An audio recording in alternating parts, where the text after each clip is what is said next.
very much, Susan. Look, thanks everybody for being here and sharing this event with us tonight. There's been a little bit of work gone into it, and there's a lot of excitement in the background about what will be happening in this campaign. So before I move on any further, I'd just like to acknowledge the traditional owners of the various lands that we're meeting on this evening, and recognise their elders past, present and emerging.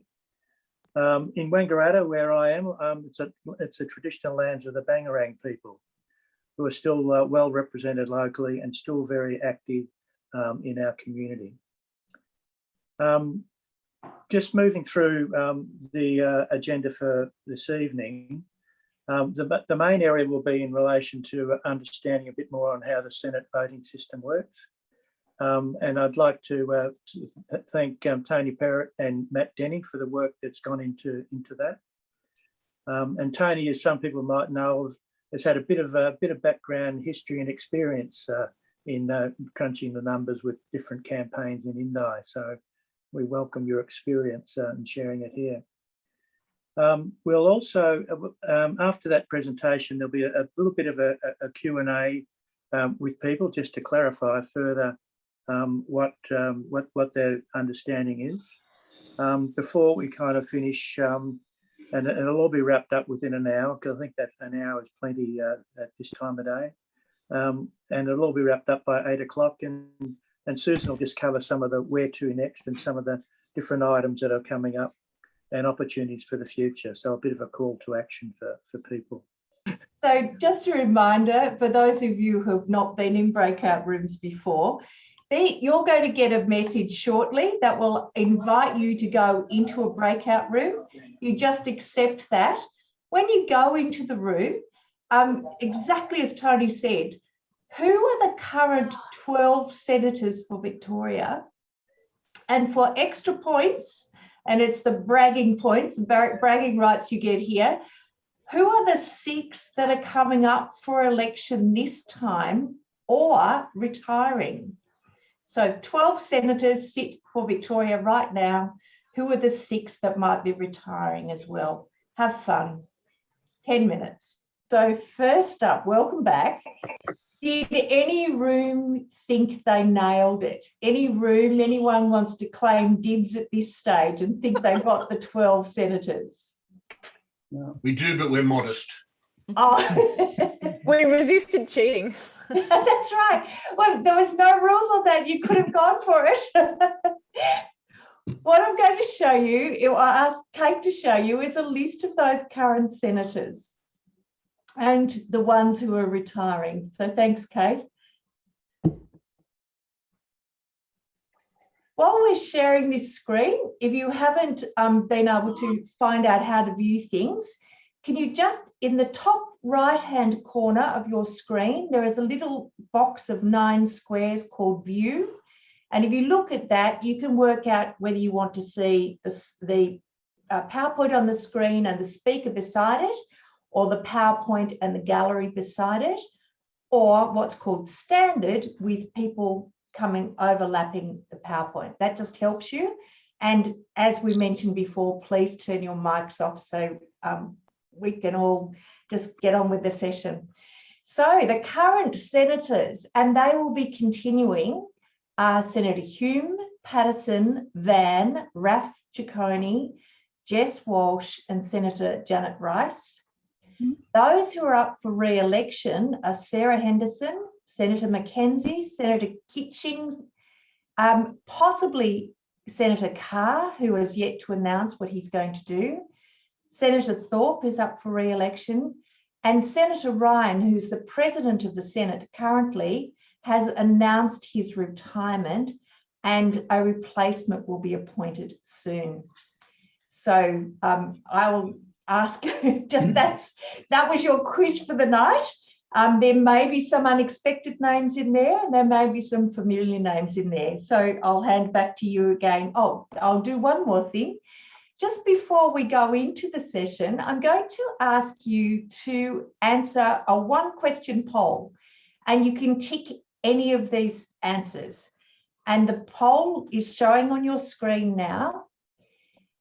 just to get an idea, and I'll ask this question again at the end, how would you rate your current level of knowledge about Senate voting? You could be all over it, pretty sure you know a little bit, not very clear, and have absolutely no idea. So the voting's coming in. We're already up to 70% have voted. Fantastic. And I'll take it up to about 90% voting. That looks awesome. I'm going to end the poll and show you. So what happened then is that the majority of you, 38%, say you know a little bit. 3%, which is one person, and I'd say it's one of the presenters, has said is all over it. 21% of you are pretty sure you know. 29% are saying not very clear, and 9% absolutely saying no idea whatsoever. So let's hope that tonight's session gives you some information. So I'll hand back to you now, Tony. Okay, all right. Thanks, Susan. And I forgot that little detour that we're having there for that breakout. So we're back on track and we're actually on time. So that's all still fine. So if we can move back to the slides, Kate, and Tony Perrott will take it away. So if we can go to the next slide, please, Kate. Thank you. So let's go through the basics first. And it was interesting with that little quiz there, the question. Looks like I have to go gently with most people. So the basics are there are 12 senators for each state plus 2 for ACT, 2 for Northern Territory, make 76 total senators in the federal parliament.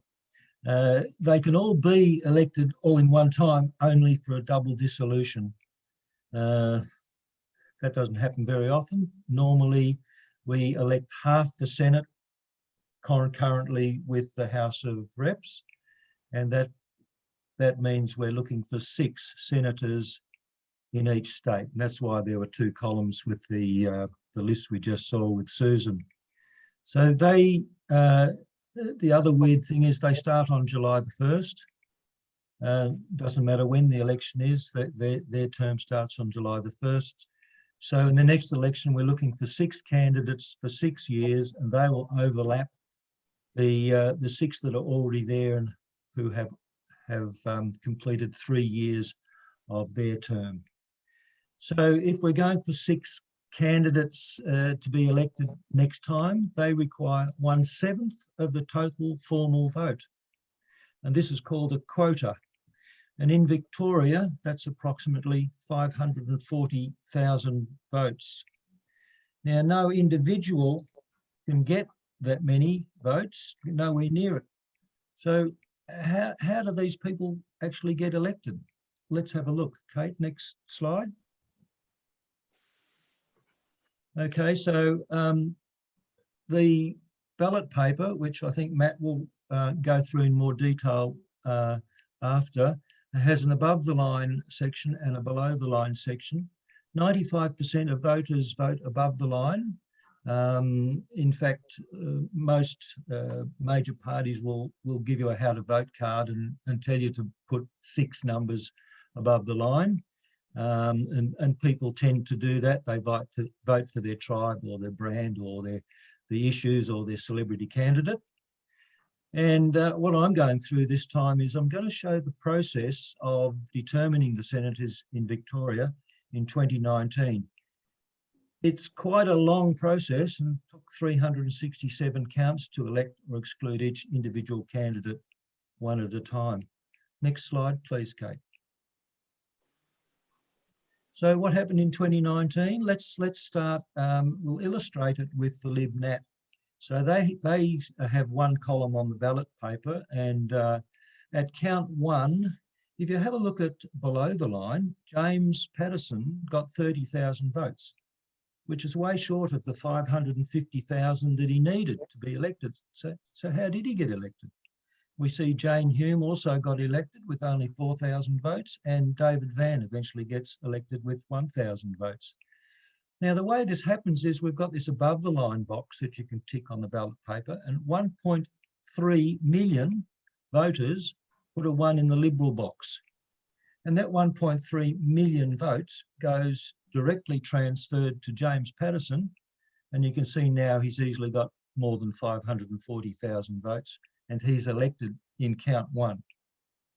He's got way more than he needs, so the surplus then is transferred down to Jane, and she's got more than a quota now, so she gets elected in count 3, and her extra or surplus votes get shuffled down to David Van, but at this stage he hasn't got enough to get elected. If you look at that dark green row there in the table, you'll also see that 1.3 million votes is 34% of the total votes, and it's more than 2 quotas because 1 quota is about 14%. Next slide. Thank you. So there are certainties and chances, if you like. Major parties are certain to get quotas and get people elected straight off in the first count. And after 4 counts, 4 Senate seats have already been chosen. Typically 2 Libs and 2 ALP. That's what happened in 2019. And it takes another 360 or so counts to get the 5th and 6th senator. Next slide. Thanks, Kate. Next slide. Thank you. So from count 1, now I promise not to go through 367 counts, but after first preferences, the Libs and ALP, as I said, have got two quotas. The Greens had 0.74 quotas, so they haven't got anyone elected yet. We had One Nation with 0.2 of a quota, Derryn Hinch Justice Party with 0.2 of a quota, and then the rest had 1.1 of a quota or less. Next slide. Let's keep counting. So at count 5, we've got 4 senators elected already. You'll notice that the Libs have now used up 2 of their quotas, and they've got 0.51 of a quota remainder. The ALP's got 0.17 of a quota remainder. These remainders go to their 3rd candidate on the list. The Greens have still got their 0.74 quota that they started with. This is called a part quota. Similarly with One Nation and the Derryn Hinch Justice Party. All the rest, all the multitude of columns on the ballot paper only add up to another 1.2 quotas. So you've got many candidates to be excluded. And I've said here, who is the weakest link? Well, it happens on count 5. The first weakest link is excluded with only 22 votes. So bye-bye that candidate. Next slide, please. Okay, so we go up to about count 340. We've zoomed along here, and all the candidates in the micro parties are gone. We only have 1 candidate left in the few minor parties. That's the DLP, the United Australia Party, and Shooters, Farmers and Fishers are still hanging in there. So if you look at the second last column, that 0.4 is those guys. You've got One Nation and Derryn Hinch neck and neck trying to get a senator. We've got the Greens who have managed to get their 1 quota, so they are the 5th senator. And the Libs, Nats are still in the lead with the highest remainders. They've managed to get up to 0.8. So the next thing to happen is we lose the DLP, we lose the ALP, the 3rd candidate, and One Nation is the 3rd last candidate remaining, and they disappear on the next slide. Next slide, please. And so the final count, we've only got 2 candidates left for the 6th senator. And Derryn Hinch gets to 0.6. The Lib Nats got 0.93 of a quota. Now you say, well, that's not a full quota, but they are the best of the remaining 2 in the race for last senator. So the question is, where did all these votes go? I've got a little note there that says when the One Nation was excluded, about the same number of votes went to Lib and Darren Hinch Justice Party, but 96,000 votes were exhausted. Now, that means there were 96,000 ballot papers that were on the One Nation pile of votes that did not have Darren Hinch or the Libs box ticked. And so they had nowhere to go. And that's what we call exhausted. In fact, about 260,000 votes were exhausted in the last election, which is about half a quota, quite an enormous amount. Next slide, please. So what does success for an independent candidate look like? Well, of course, you've got to have a box above the line. If you don't have a box above the line, you've only got 5% of the whole electorate can possibly vote for you, because 95% vote above the line. You must be competitive in highest remainders, so that column there that shows up who's got the highest remainder or part quota after round one, if you like. So here's a scenario. Lib Nats with a little bit less than they got in 2019. ALP with a little bit more. Let's put them on equal footing. Greens with about the same, 0.8. Susan for the Senate, 0.5 of the quota. And next minor, perhaps Darren Hinch will have another go, or someone else, 0.2, and the rest. Once the 2 quotas for Libs and 2 quotas for ALP are used up, we've got the race for 5th and 6th senator. The Greens probably will pick up that 5th Senate seat. And if the independents got 0.5 of a quota, good chance, as long as there's a good transfer of preferences go that way, of picking up the 6th Senate seat. Next slide. So a successful campaign will mean gaining 270,000 first preference votes, or 0.5 of a quota. And that would be fantastic. Good, really good chance of being elected. If you have 150,000 first preferences, it's also highly competitive. That's more than One Nation and more than Darren Hinch started with. And it'll all hinge on how many preferences you get from other sources. And getting preferences from everybody needs to be a priority, because if Susan's got, if voters put any number against her column, box, or against her name, it could be saved from being exhausted and be a vote for Susan. I feel like I've gone through that pretty quickly, so I hope there's lots of questions and I can explain it a bit better. Thank you. Can I just ask Matt Denning just to make a comment there, a bit more around the importance of the above the line and below the line, and where the advantage comes to political parties at the moment from the way things are established? Because I think we're familiar with going back some years when Ricky Muir for the Motorist Enthusiast Party managed to pick up the 6th seat through preference whispering. Other senators have picked up the 6th seat from very minor parties, and the most recent was Darren Hinch. But by and large, it's the major parties that have made the rules and have set this system up that advantages them with above the line and below the line. So is there a comment you can make there about how senators, independent senators and those seeking to represent their community need to approach this as a task? Yes, sure, Tony.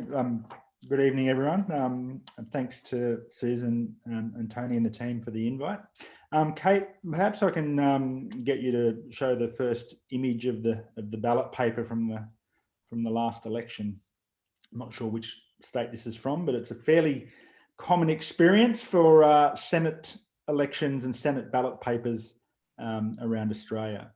So in Victoria at the 2019 federal election, there was 82 candidates for 6 Senate spots in Victoria. And you can see on that ballot paper that's incredibly long, if you can't remember it back to the election, that there's a big black line running through the middle of it. But ultimately, this is the paper that's appearing before your average voter, in addition to their local ballot paper for their electorate, which is generally much smaller. So what I want to do is just show you a sample ballot paper and run through that and how these ballot papers are arranged. Kate, could I get the next slide, please? So as Tony mentioned, 95% of people vote above the line. So this is a sample ballot paper from the Australian Electoral Commission.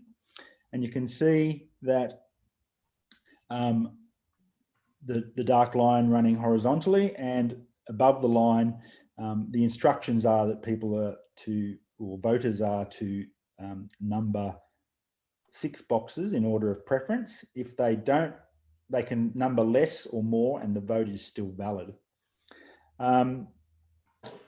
So what happens with, what's happened on this, or going column by column. So if we look at the left-hand column, we'll see that there's a logo with a 5 in it and a party name.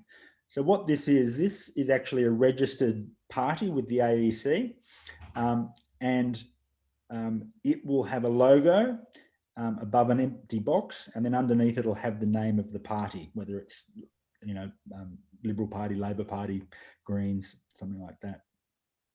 But it is above the line. The next column, column B, is also above the line. It's the same situation. It's a registered party. It's above the line. With column C, what's happened there is that you've got 2 registered parties, and they've asked to be grouped on the ballot paper. And this is what the National Party and the Liberals normally do. And it attracts a bigger block of votes and helps them get more seats in the electorate, or in the elections, or it certainly did in 2019. So again, it's a single vote, and where those votes flow between the parties is subject to the agreement between the parties. Column D and column E are the same situation, where you've got a single party that's above the line. What we've got in column G, I wanted to go to the column with the 4 in the thing. That is an ungrouped party. So basically the candidates that are in that group, and you'll see below the line there's actually 4 candidates within that group, but they don't get to put their logo, and they don't get to put a name above the line where the voting box is. So these candidates are all independent candidates. There's no formal party, but independent candidates can, if they group together, ask to be grouped together, and they will get a box above the line, but it is a non-marked box. And then the final column, which doesn't even get a letter, the one on the far right, is called ungrouped, and that's all the other independents that have chosen not to be grouped, and they can only be voted for by people voting below the line. It's important to remember, and I'll say it again, and after and repeat what Tony said, 95% of voters vote above the line. Most of them put 6 numbers and will vote 1 to 6, but some of them only vote 1, and some of them will vote, 12 boxes above the line. But most of them are voting above the line. So a vote above the line, so your first preference above the line in this example ballot paper is in column C. The votes that group get are distributed to the candidates that are sitting below the line in the order that they appear in. So basically all the votes of that group will go to the lead candidate of that group. And then, as Tony described, if that person gets a quota, then the excess votes will flow to the second candidate. So that's how the the voting system works, and this is the ballot paper that is presented to the voters. Now, it's really important. Well, it's impossible to be below the line and be elected. It's mathematically impossible to be elected with only 5% of the vote. So you have to be above the line, and it's better to be above the line with a logo and with your party name written above and below the voting box. It's more eye-catching. It makes you look like a more significant player on the ballot paper. And I think it's important to remember that a lot of voters are not particularly engaged. So it's important that you're on an equal footing with the parties when you're going into the election and having this ballot paper presented to voters. So it's essential to be above the line, which means you either have to be part of a registered organisation. I'm trying to avoid using the word party, or you have to be, the second best option is to be grouped with other independents. And normally that grouping would be aligned, but that grouping will have to decide who gets to be the lead candidate for that group. Basically the rules changed, and Tony will correct me if I'm wrong, I think it was 2016. The rules changed with what happened with the motorist enthusiast party and the old preference whispering, and essentially it's not really possible anymore, because while parties may give a how to vote card, they can't flow their preferences automatically to another group or another candidate. Their preferences can only go down their group until they're exhausted, and then the voter's choice of the number 2 second preference is the party that will get the next votes. So that's the sample of the Senate ballot paper, and that's why, having being above the line is essential, and being in a registered organisation is very advantageous as well. It gives you you're on the level playing field with the major parties. Okay. All right. Thanks, Matt. We'll take the slide down now, Kate.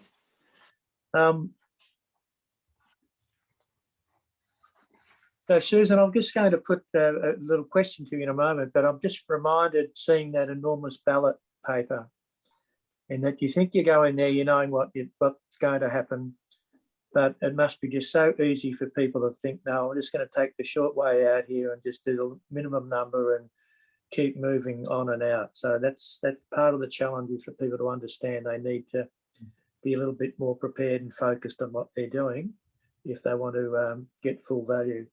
But looking at what we've heard thus far, what are your kind of takeaway messages and such relating to how you need to be successful and draw a lot of preferences in, and find a way to target all the different tribes that exist on this ballot paper, so that they know your name, they find something appealing about what you're offering? How would you approach that? So, Tony, such a great question. And this has been a question that exercised a lot of people's minds over last year about whether an independent could actually get up into the Senate.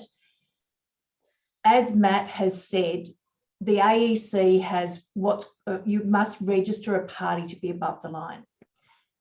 The numbers have changed from 500 people in a registered party to 1,500 people in a registered party. This system serves large parties very well. It does not serve minor parties very well at all. So the options to go above the line with a group of people who have already formed a party and get the numbers behind that party. One of those options is Independent Voices for the Senate. It's gathering some momentum at the moment. Matt Denning, who was speaking to us, he and Stuart Waters and another group of people have been putting that together. That's one option. It hasn't got its numbers yet. It would need to get its numbers. Another option would be to start a brand new party from scratch. And that would mean a constitution, a name, a logo, and everything. And that would be something like Susan for the Senate. My preference has not been to do that so far, because I want whatever happens in getting in as an independent to be able to be something that goes beyond my lifetime in the Senate. This is about having a pathway that is there as a real pathway. The other option, and it may have to be used as an option anyway, is to find some like-minded, value-centered people and go into that ungrouped, into that grouped area. So there's no logo above the line, but people could put a number above the line. So this depends on very high name recognition. And I'm not a party brand. I'm not an individual with a Darren Hinge type name, but we have the power of people. Or we put our efforts in to really getting one of these party options up and running. There was a party option that I looked at for some period of time, but I've clearly said to Independent Voices for groups and to other independents that I did not want to compromise the name of independence. And what that means is, if you have a party with a constitution that says the party will select the person without a broad community process, you're already compromising a bit. If that party also happens to have a policy committee, you could imagine that the independence of the senator, once elected, could be compromised by an outside the Senate collection of people putting policies together and putting those policies back to the senator and saying, you're one of us, you need to be part of this. The advantage of Independent Voices for the Senate is that it's what's called party light. It has no policy committee, and I'll hand back to Matt to explain it, but it actually asks the state, the Senate electorate, which is the state, to come up with their own process of selecting the Senate candidates. So, Tony, with your permission, I'll hand straight back over to Matt just to explain that a little bit more. Yeah, by all means. Yeah. Thanks, Susan. Yeah, look, I'm one of the founders of Independent Voices of the Senate. We're a very, I suppose, a relatively new organisation, but it is a party light. It's the minimum. It's a party for the purposes of being registered. I think in probably everyone else's mind of what a political party is, it is not. We don't have a policy platform. We have some values which are very much aligned to the Voices movement, and we have a selection. We've hard coded our candidate selection process so that it is actually with the Voices groups in each state or territory. So there's a process whereby the Voices groups, or a representative from each Voices group is asked to form a panel and call for senators, call for candidates and select those candidates. Once a candidate is selected or candidates are selected by that panel, the candidate is in charge of their campaign, and the lead candidate has control of the campaign. Those candidates, again, have to align with the values which are around democracy, diversity, representation, and integrity. And the candidates are not members of the party, and probably better that they're not, but there's no control or influence or any sort of relationship between the party and the candidate after the election. So the candidate is a true, or the senator, if they're elected, is a true senator. And ultimately the campaigns in each state and territory will be different for each candidate, and it will be their campaign, and they will be running on their values and what they're telling their electorates. So it's a bit of an unusual idea. It's quite different than all the other small and minor parties that are, and there's a lot of those out there, in that we're not an issue party, we're a concept party. And what we're really trying to be is a vehicle for people like Susan, and a vehicle for the Voices movement, which is very much focused on electorates. And we're trying to get that energy that's already happening in all those electorates, and there's lots of other electorates where I think they wish they had a Voices movement or a Voices candidate, and we're trying to allow or give an easy place for those people to recognise and vote for a senator or a Senate candidate with aligned values that actually comes from the community, is going to represent the community rather than a party. Okay, all right. Well, thanks, Matt, for that deeper explanation. We've got a few questions that have come in. Look, and I'll just, so Helen Kermey is the first one who's listed a question there. And just to save a little time, I'll just restate what's there in the chat. And that is, do the excess votes go to the next candidate with the highest votes or to preferences? And Tony, do you want to answer that? I think it's an above the line and below the line approach that is in that. Okay.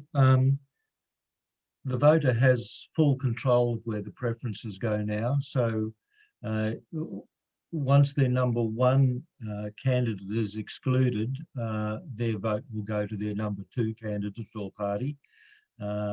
So that will continue on until all their preferences are used up. If they don't include on their ballot paper someone who's still in the running, their vote will get exhausted. I'm not quite sure. The question said something about transferring it down to the next candidate.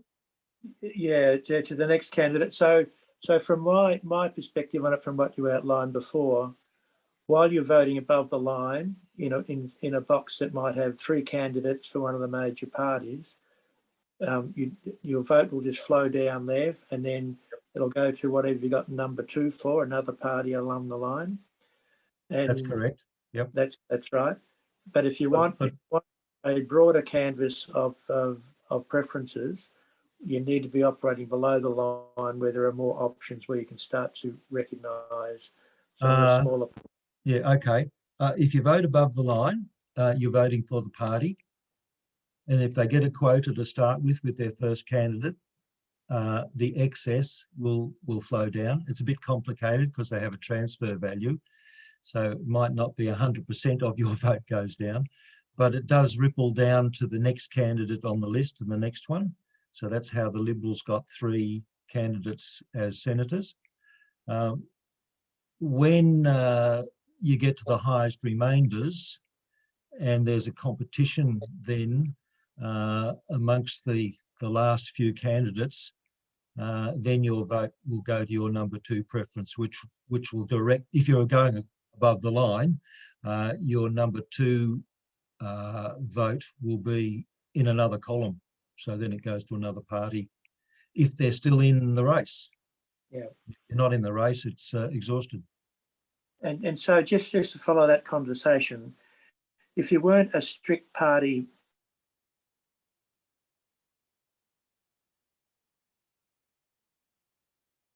I think we've lost Tony. We have a loss here. So I'm going to take some more questions and pass them back to you. So the next question was, can you have a registered organisation with only one candidate? And Tony, and then back to you, Matt. So if you've got a column with only one candidate in it, then all the votes go to that candidate above the line or below the line. There's only that total. And then you're in the mix with everyone else trying to get a full quota. And Matt, there are examples already of senators who are sitting with only one candidate. You'll need to unmute. Once an organisation is registered with the AEC, there's no requirement for it to put more than one, nominate one person for the ballot paper. So yeah, an above the line box can just have one candidate in that group or in that that party / group. Thank you. Tony Lane, I can see you back online. Yeah, thank you. There's a question here from Vicky. Do you want to ask that question, Vicky, that you had on the chat? Hi. Yeah, I'm just wondering how you were talking about the footing that one can gain in terms of being above the line and with logo presence, et cetera, et cetera. How is that possible for independents? You know, it seems almost impossible. And you know, how do you approach that if you want to be ungrouped, or once you're registered, what does it actually mean? What does it offer you, I guess? It just seems pie in the sky. Really difficult. Well, Yeah. are you happy for me to? Yeah, go, Matt. Yeah.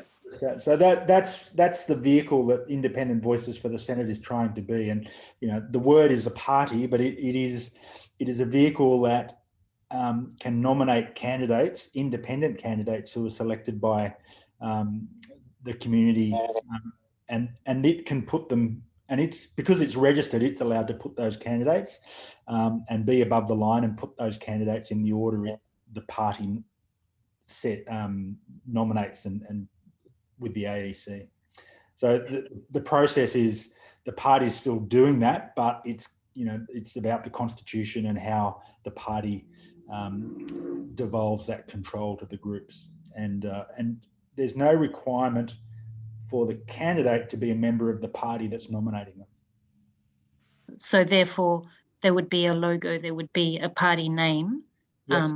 and then the candidates' names below. Yes, correct. Thank you. All right. There's another question here from, I think, Anne Donaldson.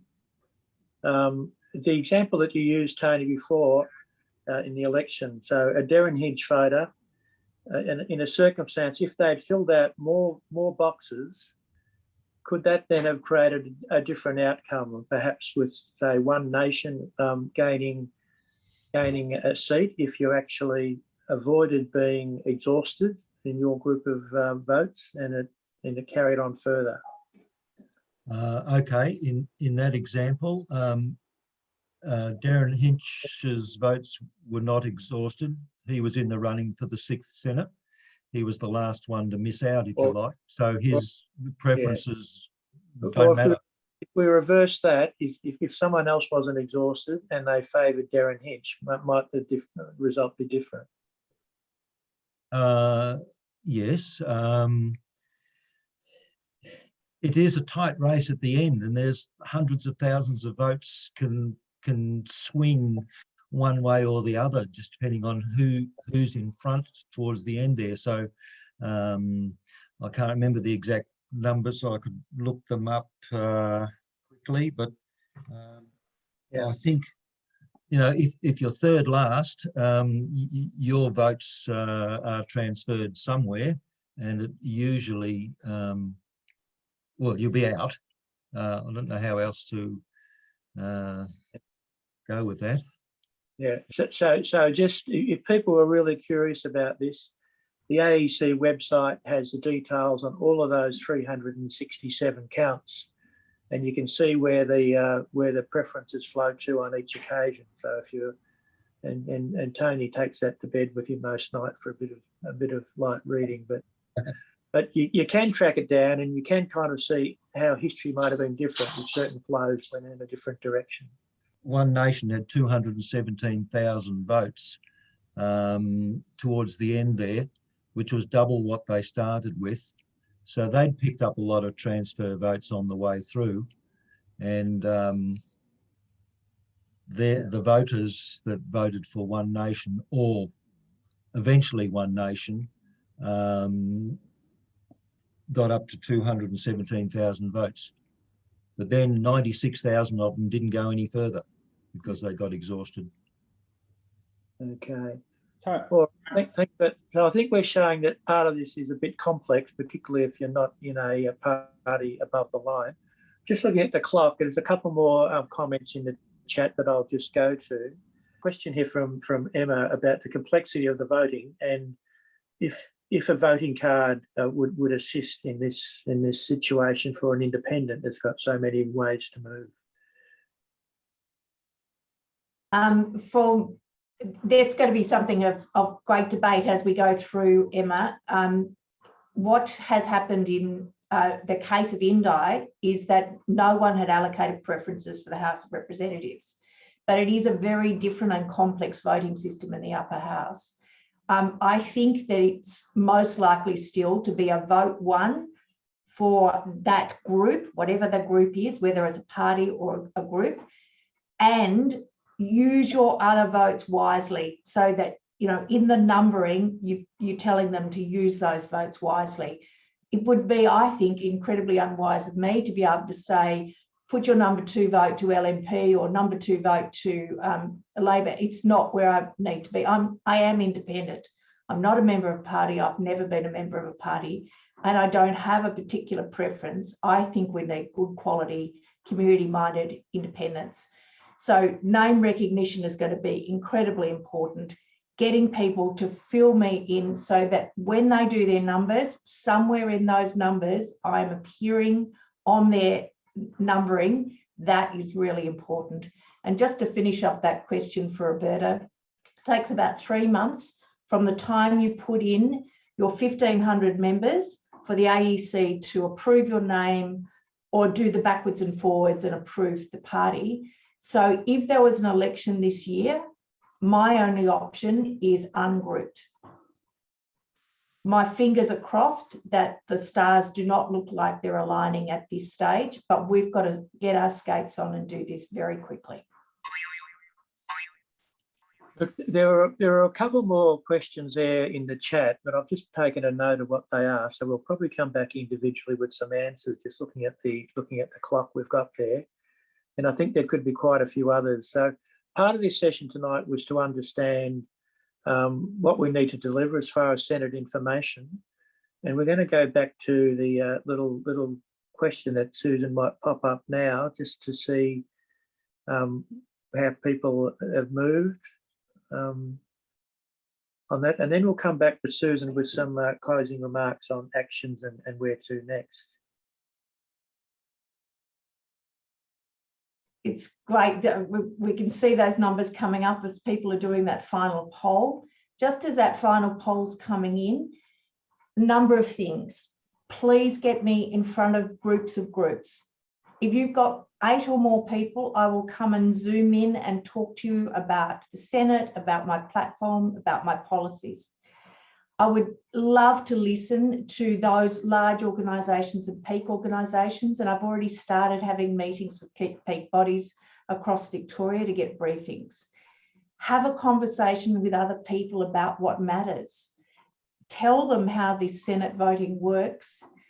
Get them to sign up to the website. We can only officially communicate with those people who have signed up. I can still use social media, but I would be spamming if I was to send out any more to people who have not registered. So please get them to register on the website and raise money. We need a lot of funding to get known, to get my message out there.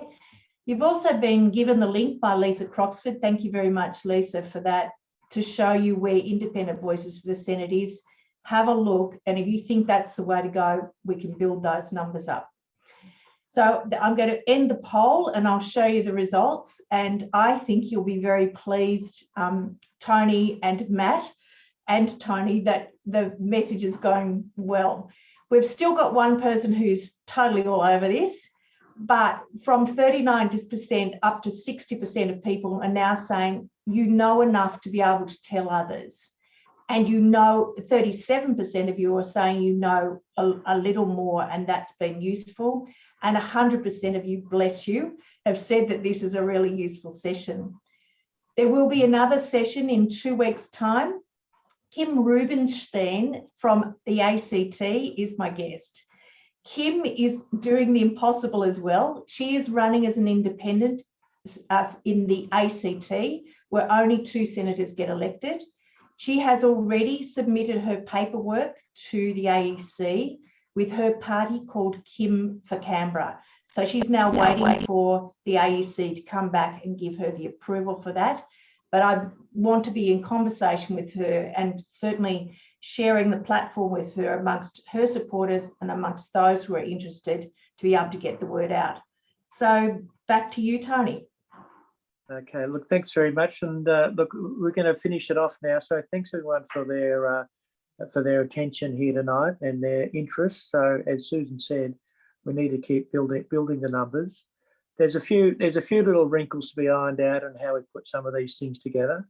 So we're taking note of the feedback and the questions because we need to continue out a bit more polish to how we can have a simple narrative on how the voting process works in the Senate. So thank you for all of that that you provided tonight. So unless there's any other comments from people, I think we're all good. So there's going to be an exciting ride ahead. So everybody needs to get on board and tell their friends and acquaintances too as well. So thank you.